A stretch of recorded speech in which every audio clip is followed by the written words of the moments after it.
Olá pessoal, tudo bem? Essa semana a gente falou bastante na aula sobre o conceito de reforço positivo, né? Dando uma introdução aí à análise do comportamento, eu falei para vocês que o conceito principal, né, do trabalho do Skinner, pelo qual ele é mais famoso, né, é o conceito de reforço positivo.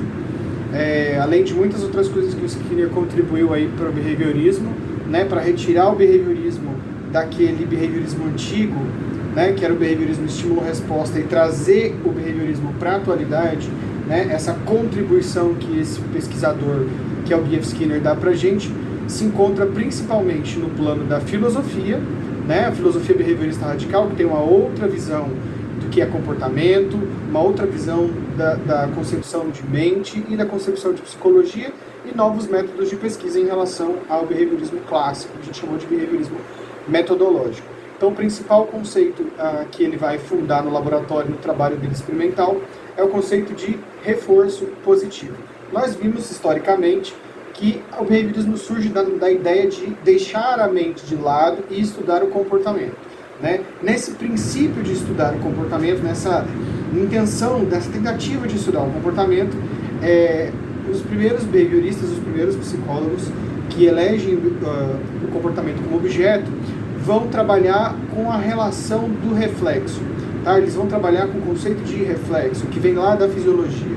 Então, lá na Rússia, uns fisiólogos muito importantes para a história da psicologia são o Pavlov, né, principalmente o Pavlov, e o Berdyaev.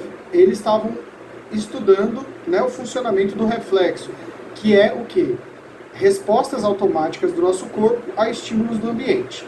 Então, retomando algumas interpretações mais antigas lá do positivismo, o homem era compreendido como uma máquina, né, como um robô que responde a estímulos do ambiente. Então, eles vão trabalhar essa relação, eles vão entender que todo o nosso comportamento funciona mais ou menos parecido com um reflexo, né? Vão entender que o comportamento humano, ou seja, as respostas humanas ao ambiente, são respostas a estímulos pontuais que antecedem essas respostas no ambiente. Significa que o nosso comportamento é uma reação a estímulos ambientais. Então, existe um estímulo no ambiente e esse estímulo provoca, então, a resposta que seria o nosso comportamento, né? É como uma relação de causa e efeito bastante simplificada aí, uma relação que era bastante estudada pela física, por outras ciências exatas, né, que vão entender essa relação de causa e efeito mais de forma linear. A gente até chama essa causalidade de causalidade mecanicista, vocês lembram disso, né? Mas o Skinner ele vai perceber uma coisa um pouco diferente. Quando a gente está falando de comportamento humano, ou de comportamento animal de modo geral, a gente não está falando de comportamentos que são apenas respostas a estímulos do ambiente. Nem todos os nossos comportamentos, aliás, a menor parte dos nossos comportamentos apenas, são respostas automáticas a estímulos ambientais. Boa parte, a maior parte do nosso comportamento, são respostas que acontecem, sim, na interação com o contexto, sim, a partir de certos estímulos ambientais, mas não como um reflexo, porque o ambiente ele não nos obriga, ele não nos elicia, ele não nos causa diretamente o comportamento que a gente vai emitir. Então, por exemplo, eu estou aqui falando para vocês. Enquanto eu falo, eu uso uma série de palavras diferentes, eu busco exemplos aqui, eu falo exemplos que eu conheço, que eu aprendi em outro momento da minha vida, eu penso um pouco nas relações de comportamento humano e ambiente, e eu vou aqui dando essa aula. Isso é reflexo a algum estímulo do ambiente? Tem algum estímulo do ambiente que me obriga a dizer exatamente essas palavras, me obriga a dizer exatamente essas coisas nessa ordem, com essa entonação? Absolutamente não.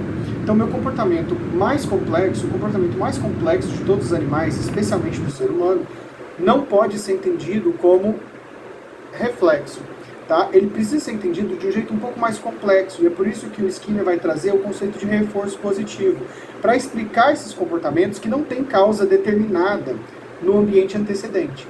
E o que o Skinner percebe, então, a partir dos estudos dele?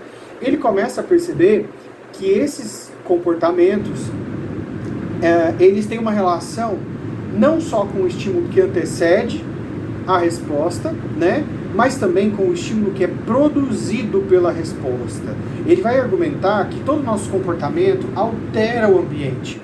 né? Por isso que nós vamos entrar aí na ideia de interacionismo também, e não só na ideia do ambientalismo, que era o ambiente causa comportamento, ou que nós somos reflexo, né, dos estímulos ambientais. Na verdade, ele vai começar a descrever experimentalmente, a partir do conceito de reforço positivo, a noção de que as nossas respostas, elas provocam alterações ambientais. Então, as nossas respostas, elas alteram o ambiente, elas produzem novos estímulos que não estavam lá antes dela acontecer. Então, por exemplo, se eu ando daqui até a minha cozinha para pegar um copo d'água, essa série de respostas que o meu organismo dá, né, de movimentar as minhas pernas, de movimentar os meus braços, de fixar o olhar ao longo do caminho, de pensar sobre a água, né, tudo isso que eu faço vai alterando o meu ambiente. No meu ambiente imediato não tem água, eu não tenho contato ao estímulo água aqui, mas à medida que eu me comporto, eu vou produzir esse contato com o estímulo copo d'água, né? Então eu digo, essa consequência, esse estímulo que é produzido pela minha resposta, né, ele está também em interação. Então a nossa resposta não é só resposta a estímulo antecedente, mas é também uma relação entre o que a gente faz e os estímulos que a gente produz.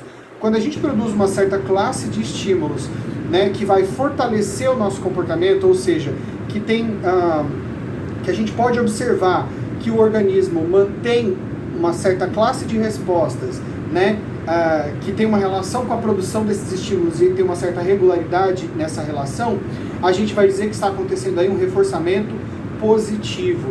O que está sendo reforçado? A resposta está sendo reforçada. A resposta está sendo fortalecida pela produção dessa consequência. Tá? Então ela não vai acontecer em função do estímulo antecedente, em função apenas do contexto onde ela acontece, mas em função da transformação que ela é capaz de produzir nesse ambiente. Tá? O Skinner tem uma frase famosa no livro Comportamento Verbal dele, que é a primeira frase do livro, em que ele vai dizer que o ser humano age sobre o ambiente e provoca modificações nesse ambiente.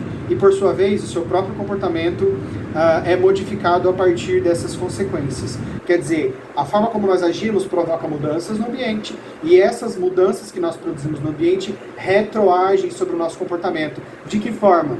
Aumentando a nossa probabilidade, e veja, eu estou falando sobre probabilidade e não sobre determinação fatalista, aumenta a nossa probabilidade, né? A nossa disponibilidade, nossa inclinação a agir dessa forma de novo, na mesma situação, para poder produzir, né, ou produzindo, tendo como consequência esses estímulos que nós chamamos de reforçador positivo. Então, dentro da linguagem do senso comum, fica mais fácil para a gente captar por aí, os reforçadores positivos são estímulos que são tidos como a finalidade do nosso comportamento, né? É aquilo que se eu retirar essa consequência, o comportamento vai diminuir. Então, diminuir de frequência. Por exemplo, eu entro num quarto e a luz está apagada, a gente até falou disso durante a aula, mas só dando uma recapitulação aqui para quem perdeu e para quem já esqueceu o que a gente falou na sala. Eu entro num quarto e o quarto está escuro. Eu emito a resposta de apertar um botão na parede, né, apertar o interruptor, e a consequência disso é a luz se acender. Se todos os dias eu vou até o meu quarto, emito essa resposta de apertar o interruptor e a luz acende, essa luz acendendo é uma consequência do que eu fiz, né? Por eu continuar emitindo essa resposta, né, de apertar a luz, de apertar o botão quando entro no quarto, eu posso inferir, né, eu posso verificar que o meu comportamento está se repetindo porque tem uma consequência nesse ambiente, que é aparecer a luz. Se um dia eu chego lá e aperto esse interruptor e ele não acende a luz, e eu faço isso recorrentemente, tá certo isso? De forma recorrente, aperta, desaperta, e não tenho a consequência que eu, né, estou acostumado a produzir. Com o tempo, essa resposta de apertar esse interruptor vai diminuindo de frequência, até que no futuro mais próximo, ao invés de ficar emitindo essa resposta, eu vou chamar um técnico, eu vou tentar apertar outro interruptor, eu vou tentar consertar alguma coisa ali, se eu de repente, né, for capacitado para isso. Então, nossas respostas operantes, né, que são respostas que operam no ambiente, têm as suas probabilidades alteradas, dependendo da consequência que elas têm no ambiente. E essa relação a gente chama de estímulo, resposta, consequência. Estímulo antecedente, resposta, consequência. Estímulo discriminativo, resposta, consequência reforçadora. tá? Assim que a gente vai descrever, então, essa relação do nosso comportamento com os estímulos do ambiente. Beleza? Espero ter contribuído aí para um entendimento um pouquinho melhor de vocês. Vejo vocês na aula, não matem aula, não faltem aula. Espero vocês todos. Beijos.